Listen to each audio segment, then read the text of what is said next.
just got a notification that says we're live.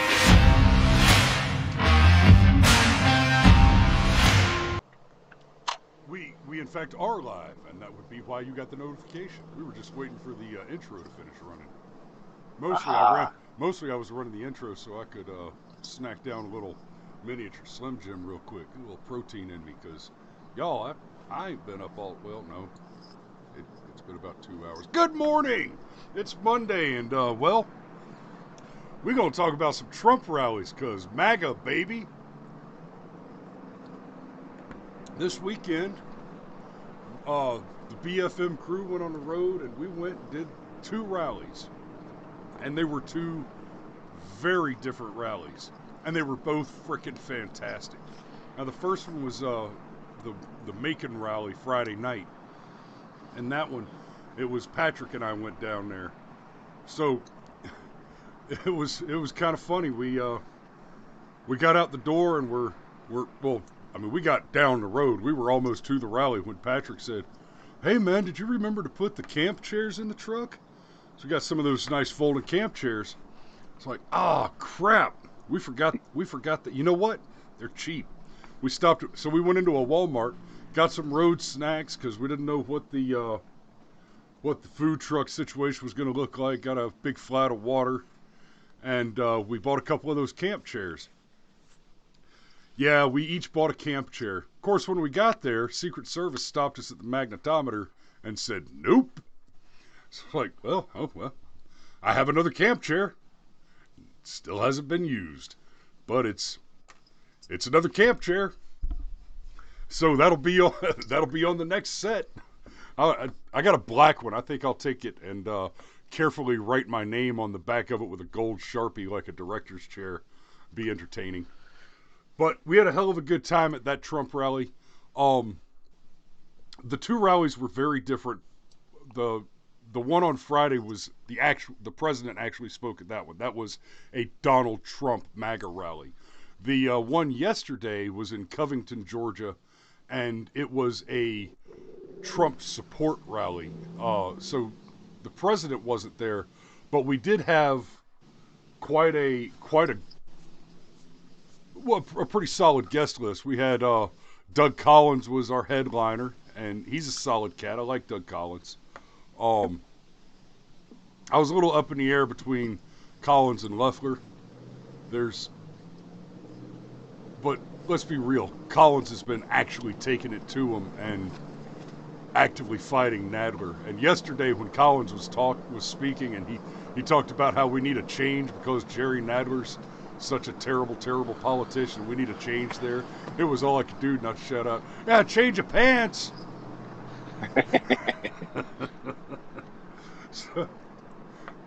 And for those of you that missed the joke, Jerry Nadler shat himself on live television. So is it a Nadler or a Swalwell now? That's a good... well, no, they're 2 very distinctly different things. Swalwell just farted and tried to blame it on a coffee cup. But from the look on Pelosi's face and the kind of squishy, stilted walking that Nadler did as he moved away, he clearly soiled himself. Yeah, that gastric bypass surgery is, well, it has some side effects. Oh, is that how that worked? Yeah, man, do you remember how fat Nadler used to be? Oh, yeah. Yeah, he looked like a beach ball with feet.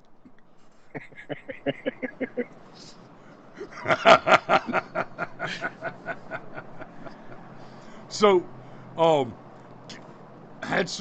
I still have not had the time because I've got so much video that I'm processing and digging through from these 2 events. But, so I still haven't had the time to do the extra research I wanted to do. At the rally on Friday, guys, woo!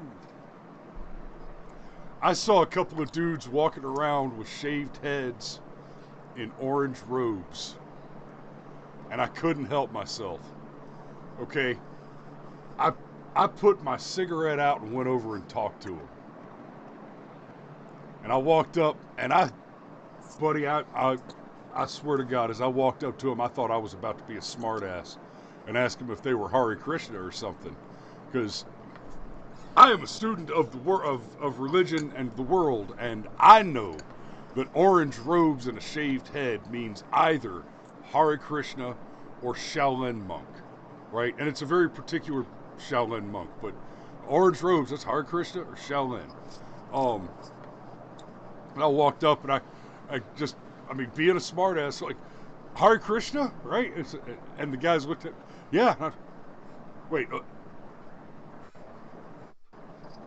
really? No shit. And then they told me this story, and I've got to look it up for the details because they just kind of gave me a quick and dirty on it. Apparently, and it was 1972. Donald Trump did a big deal with the Hare Krishnas to help them put up some of their distribution carts and stuff on Trump properties. So apparently, you've got that. Apparently, they're big Trump fans just because he's been good to them in the past. But, you know, on another level, and God, whatever you're messing with, Cameron, please stop. I'm not messing with anything. Okay, there's a terrible crackling noise coming from you. But, anyway, the other thing with the Hare Krishnas are pacifists, right? And Donald Trump, for all his bluster and everybody, you know, you have all these people complaining about, oh, he's so crass, he's so rough. This is the only president in living memory not to enter us into a new foreign conflict. Except for maybe Nixon. But, I mean, that's a big deal. If you're a pacifist, like, the fact that Donald Trump has not gotten us involved in any more foreign wars. Entanglements. Yeah, foreign entanglements. There you go. Has not actively engaged us in new foreign entanglements. Guys, the Amish are coming out for Trump. Amish don't politic. Amish giddy up their mules and build pole barns and wear toggles instead of buttons. The Amish don't politic. And the Amish are coming out hard for Trump. Yeah, I've said it before. I'll say it again. I'm even more firmly convinced now. The only way Trump loses is cheating. I think minimum he wins 40 states. That's what I think. Basically, he loses the blue bloc on the left coast and he loses the blue bloc in the Northeast. And that's about it. Well, and you know,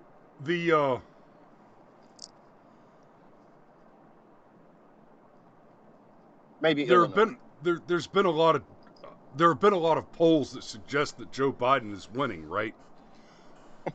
Yeah, it reminds me of 2016.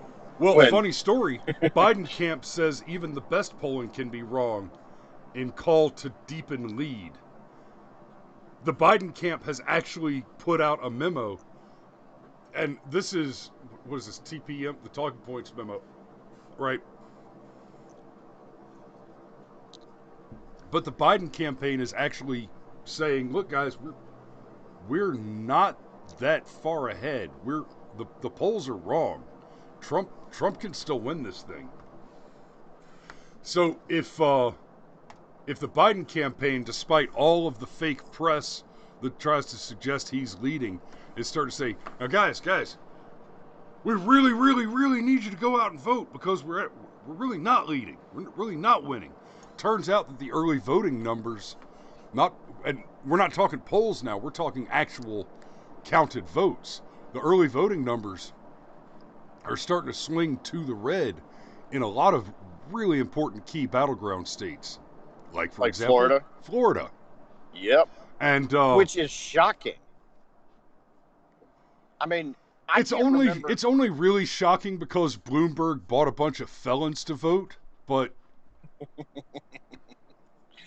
Oh.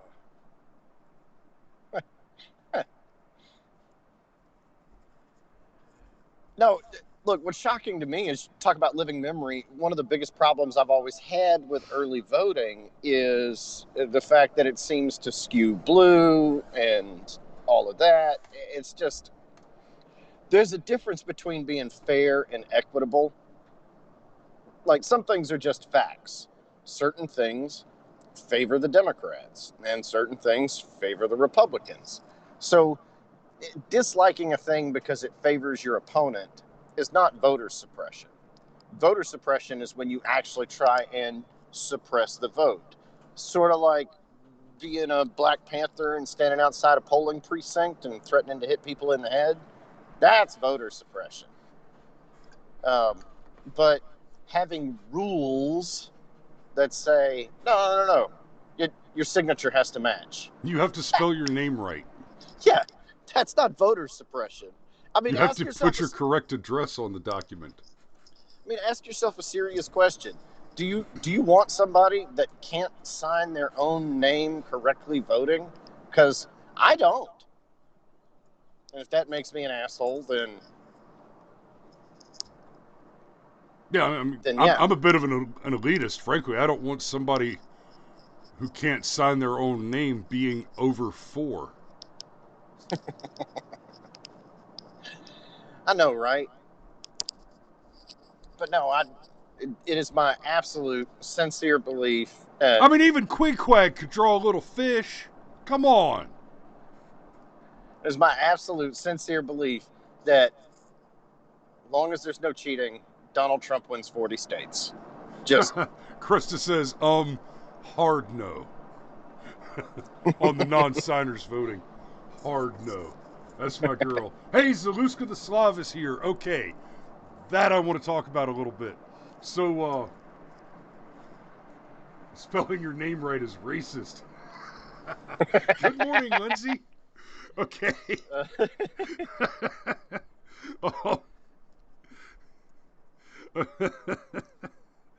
So, Zaluska the Slav is here, and I'm actually gonna do this real quick. I'm gonna share this picture to Facebook, just because it's the fastest way I could get it to where I can show it to you guys. Well, Zaluska, do you mind me sharing your picture on the channel? You better get comfortable with it if you're on the crew now. Make a comment. Let me know you're okay with the picture, and I'll share the picture that we took yesterday.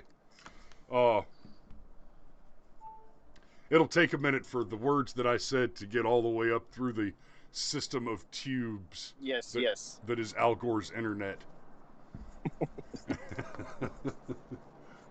But while we're waiting on that, go ahead, Cameron. No, just happy to have a new person in the crew. It's almost like we've legitimately started to expand. It's exciting. All right, and he gave me a yes, sir. So, there is Zaluska the Slav. Now, little perspective, I'm 6.5 feet tall and about 320 pounds. Our boy Zaluska here is a hoss. And let me tell you something. This is the first time he's ever really run a camera. And as you can see, I've got him in the stabilizer get up there. That's a heavy piece of equipment that I strapped to the front of this poor boy. And he walked around with it. I mean, worked him like a rented mule yesterday. And the campaign manager for Johsie Cruz ran me down. And I made it a point to run me down and say, hey, brother, hey, that guy you've got over there running the camera, man, I could tell he's a little green. This may be, he's just getting started maybe, but you've got a real diamond you can polish there. You hold on to that guy. He's good. And I've been doing this for 45 years. Like, wow, that's a ringing endorsement. And just a little perspective on that character. He's managing the campaign for Johsie Cruz. Johsie Cruz is running to unseat Hank Oh my God, is Guam going to tip over? Yeah, I was going to say, if she moves all her campaign staff to half the county, does that tip the county over and unseat Hank Johnson? So, yeah, she's running against Hank Johnson, and her message could not be more clear. Her message is, I escaped from Venezuela to move to America, and I will do everything I can to obliterate communism and socialism everywhere I can find it. And I mean... that sounds like that has my vote. Like, and I don't even live in Rockdale County. And she says it in a thick Venezuelan accent. And I walked up to her after her speech. We would take a little break for people to go get barbecue and soda pop. And I walked up and I said, "Hola, bienvenido a los estados de not flipping communism." And she enjoyed my little joke, so that went well. Can you translate for those of us who are monolingual? Flipping monoglots. Jesus Christ, man. Rocco the Doberman. What I said was, bienvenido a los estados de not flipping communism. Welcome to the United States of not communism. Ah. So... Hey, okay, so we've got Steve, we've got Lindsay, we've got Krista, Zaluska, we've got Rocco. So we got a pretty good crowd running around in the chat today. And yeah, so the difference between the two rallies, obviously the one where Donald Trump was speaking was huge. The one in Covington was not as big. Yeah, huge. With a capital U.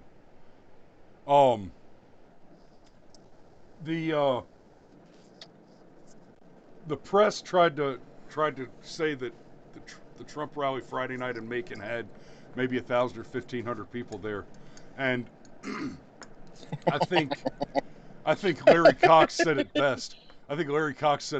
He said there were twice that many cars in the parking lot, and even while we were at the rally, while Trump was speaking, he said, and they're gonna point the camera right here.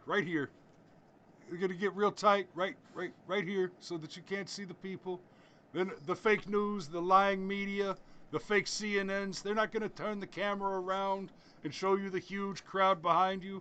And then he looked over at the event staff and his security guys. He said, and you guys, event staff, you know what? I'm tired of this. Next time, I want you to move this press booth back. They've got these big, beautiful $1 million cameras with the zoom lenses. They can zoom in from far. I want you to move them back 100 yards. Get more people in front of the press. Get them up here. Because you people, you back there behind the press, I know you love your president, and I love you. And I don't think you deserve to be stuck back there staring at CNN's asses. Brother, I'll tell you what. If you have not been to a Trump rally, do yourself a favor. If there's one nearby, go. We had a ball. We also got to play this fun game that I like to call passing the torch, because they took almost all our lighters at the front gate. So all day it was a game of, there was always a smoker smoking. And so there was a constant people running up to each other. Hey man, let me just light. And we were just passing this butt around. You did not put your cigarette out. You finished your cigarette, and then you looked around for another smoker and handed the butt off. That's fucking teamwork.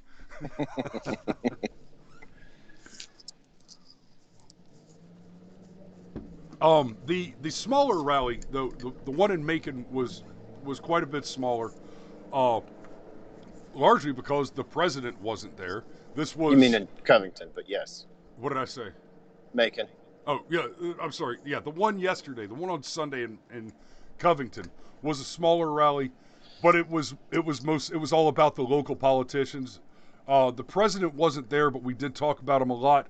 And one of the big distinction, as much fun as we had at the big rally, at the one yesterday, I got to shake hands and chit-chat and actually get some real FaceTime with the politicians, with all our candidates who are running for important positions. Now, I mean, I got some of that on Friday. I got to shake hands with the governor, with Brian Kemp, who I'm a big fan of. I like Brian; he's a great guy. I got to shake hands and chit chat with Doug Collins a little bit on Friday, but I got to shake hands and actually talk to Doug yesterday, and to Bubba McDonald and to Johsie Cruz and Brian Strickland and all these guys. And I'm going to be cutting videos for these guys out of what we shot yesterday, and I'll have those up as soon as I can get. It's a lot of footage. I was running 3 cameras yesterday, all day, well, for 4 hours. So, Lindsay, they keep saying even the more accurate polls are putting Joe ahead. It's legitimately stressing me out. I'm getting less and less concerned as we get closer and closer to the election because I see so many active signs that the Democrats are panicking. And I don't think they're panicking over anything other than their own internal polling, which is starting to disappoint them. Yes. Yeah, Lindsay, try not to get stressed. Let not your heart be troubled, as it were. Because, for example, okay, Joe Biden's convinced he's got Pennsylvania locked up. Well, I mean, dude only campaigns for like 45 minutes a day every day. And one of the areas he's campaigned in... No. He doesn't campaign every day.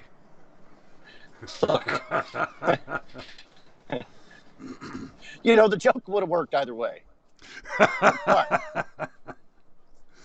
But if you've really got Pennsylvania locked up, if that's your home state, I was born in Scranton. There's hey pal, look, you want to do a push-up contest? Hey pal, I'll take you to that paper factory they made that show about. Oh, Chris has never watched The Office. He doesn't get it. No, I don't. Anyhow. But if you really have something locked up, why? Why campaign there? Right. So, now that there's a spike, that's a lot. And that's not for him. What has been able to do is he's been able to pull in disaffected Democrats. He's been able to pull in disaffected libertarians. Oh, we're losing you, Cameron. I hope we're not going to drop you. Am I caught up? There you are. Yep, got you back. Yep. Okay, good. So what I was saying is Donald Trump has been able to pull in disaffected Democrats. Donald Trump has been able to pull in disaffected libertarians. And I think the silent Trump vote, the people that can't normally be penetrated by polls, I think there is a... Suddenly Chris's inner 14-year-old came flying out. I can't believe it.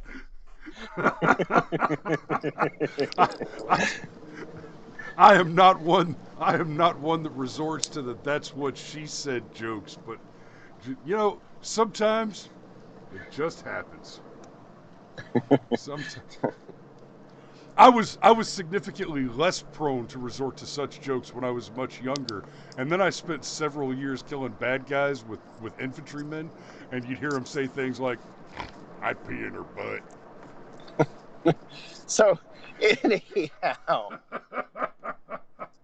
they may have spoiled my higher humor functions. But there's also a significant amount of the silent Trump vote. And we're talking about people that have either never voted before or people that have not voted in the past 3 or 4 cycles. And those people are also turning toward Trump. And part of it is the cult of personality. And part of it is everybody likes to be on the winning bandwagon. Sure. I'm going to say this carefully. I have a colleague, and all I will say is that she is a female colleague because doxing is a thing. She is in her 40s. And she has literally never voted ever in her life before. Never. And she has gone and she is registered as a Republican purely so she can vote for Trump. And I don't think she's alone.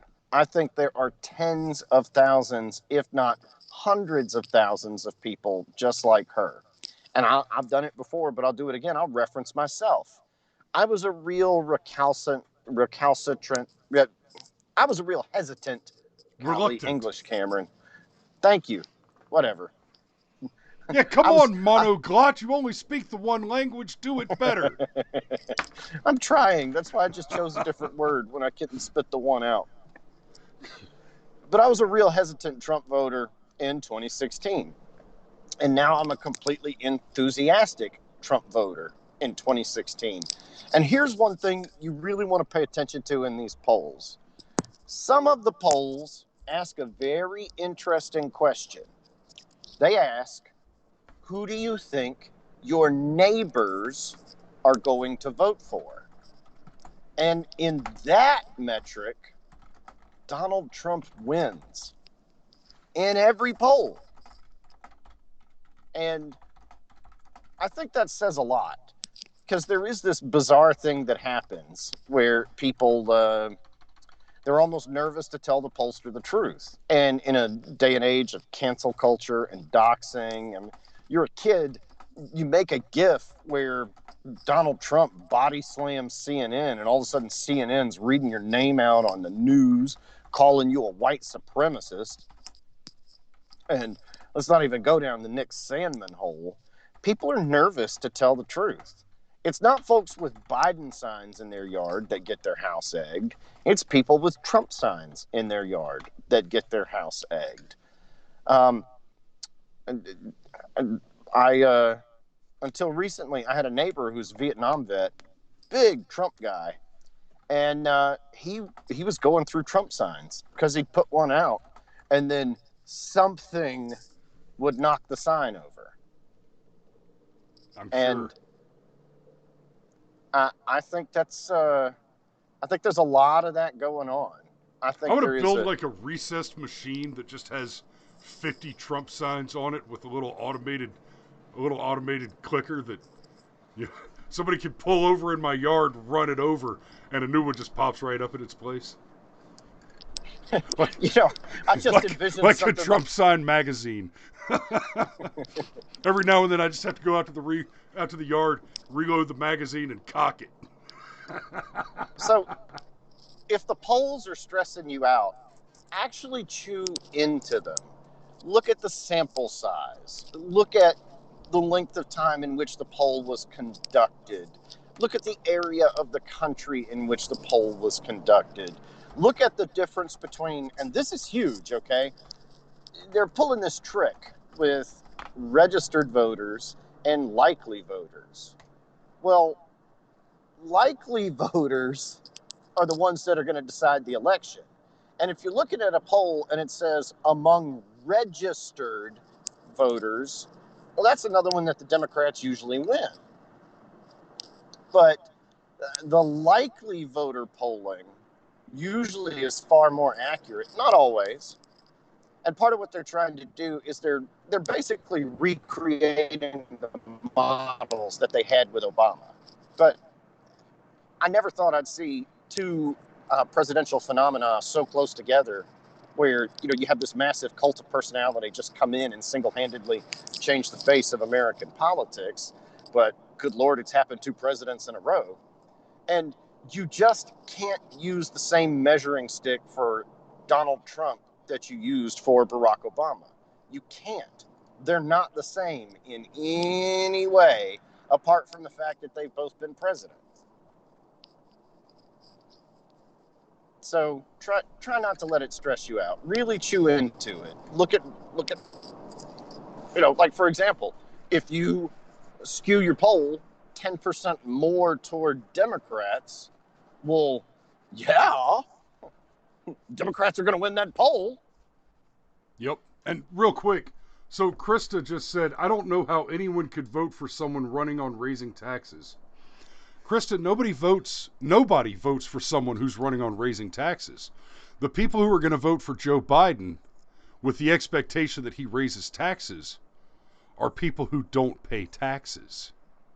Yeah, you're going to raise somebody else's You get all this taxes. chatter about, the 1% and the 2%, they don't pay their fair share. Oh? You know, the bottom 50% pay nothing. Yeah, and most of them They get back actually pay more negative than taxes. they pay. Yeah, which I think should be.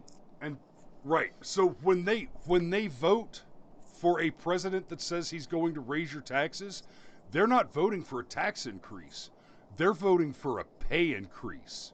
Because what he's running on is that he's going to pay them more money for their vote. That's the bottom half. And that's one of the reasons that socialism is so dangerous a phenomena and so powerful a movement, is the more poor people you can make.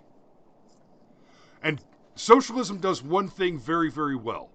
It does. There's this one thing that socialism does better than capitalism could ever hope to do. Capitalism has no chance at competing with socialism in this one very specific narrow area. Socialism, more effectively than any other economic system in history, generates poverty. Oh yeah, it eventually makes everybody equal. Just go back to Venezuela.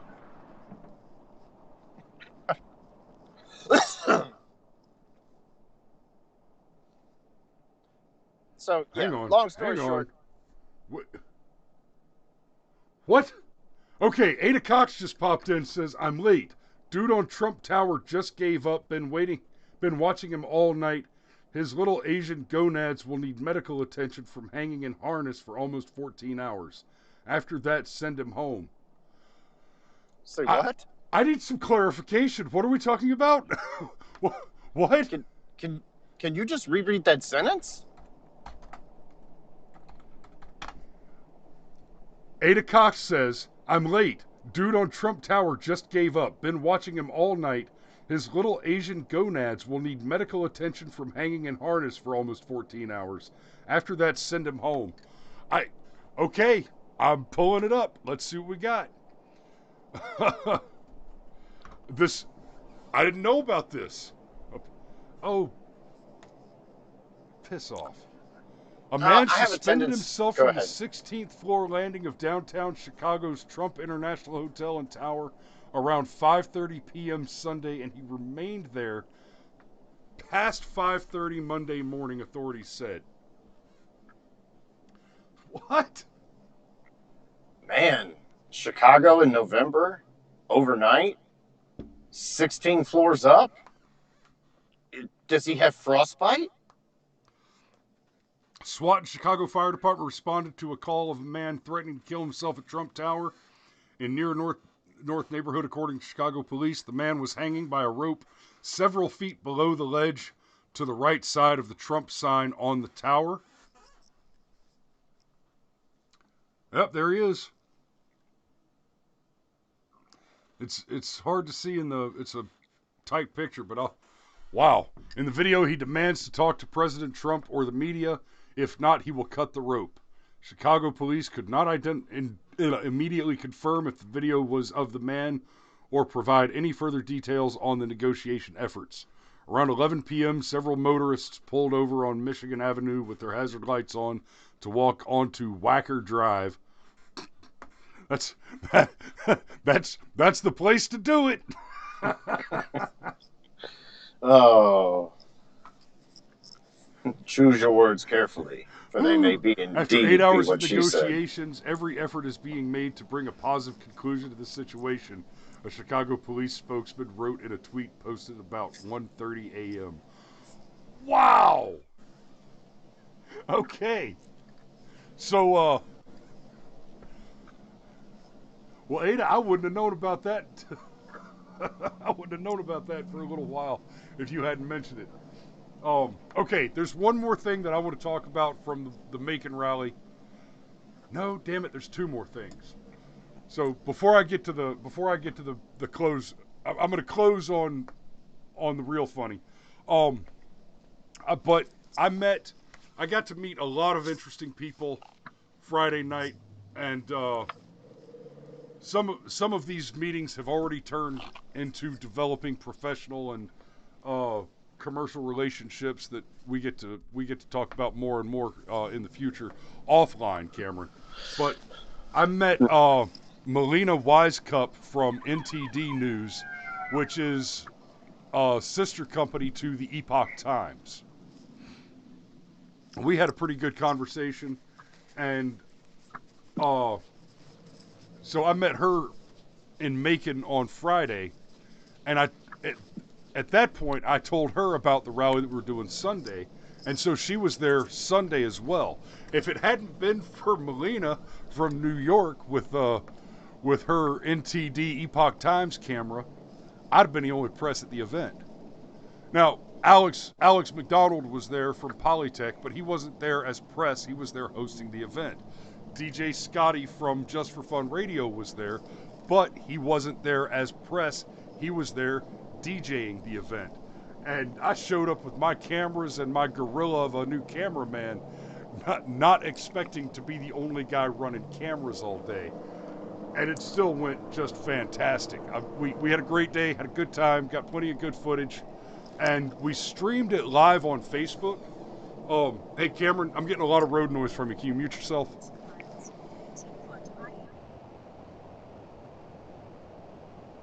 Huh, I'm still getting a lot of noise. That's weird.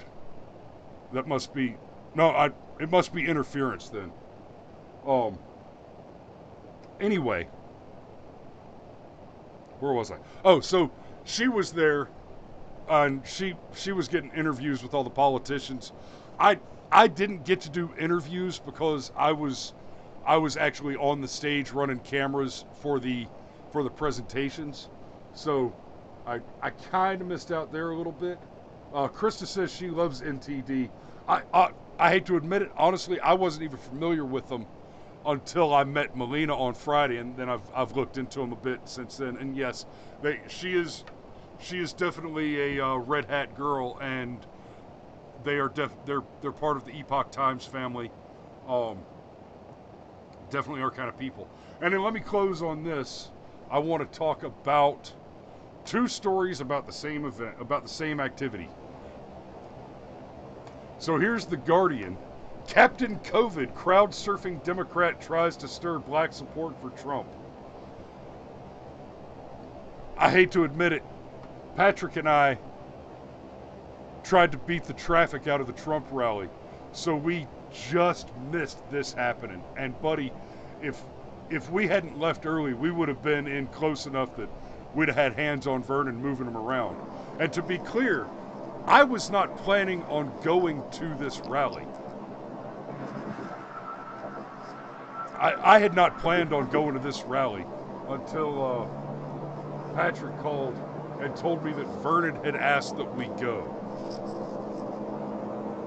Cam, you're killing me with that road noise, man. It's weird. Even when you cut it off, even when you mute your mic, I can still hear it, but it's quieter somehow. Anyway, so we just missed it. But so here's the Guardian talking about it.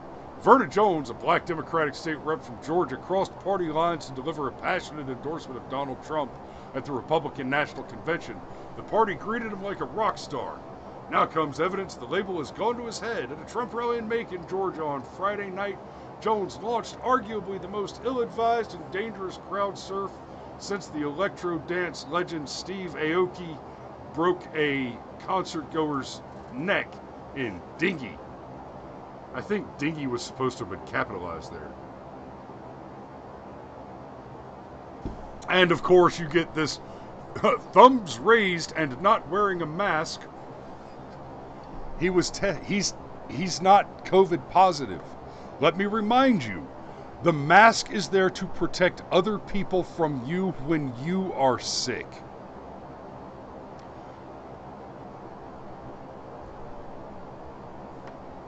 So, but then here's the cover. Oh, come on. Go away.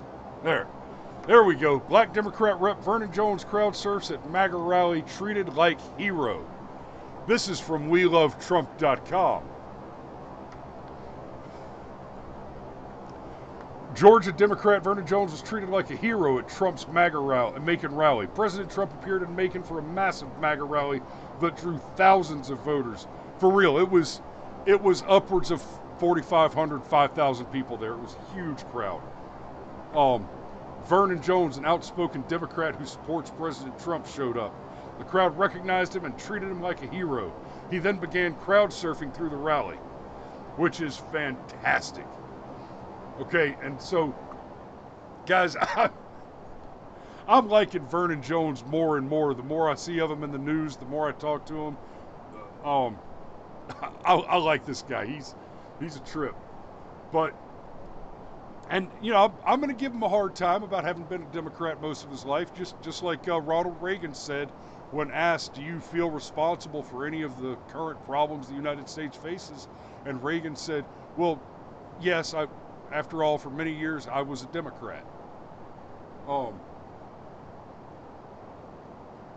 Steve says, Vernon, the last Blue Dog Dem?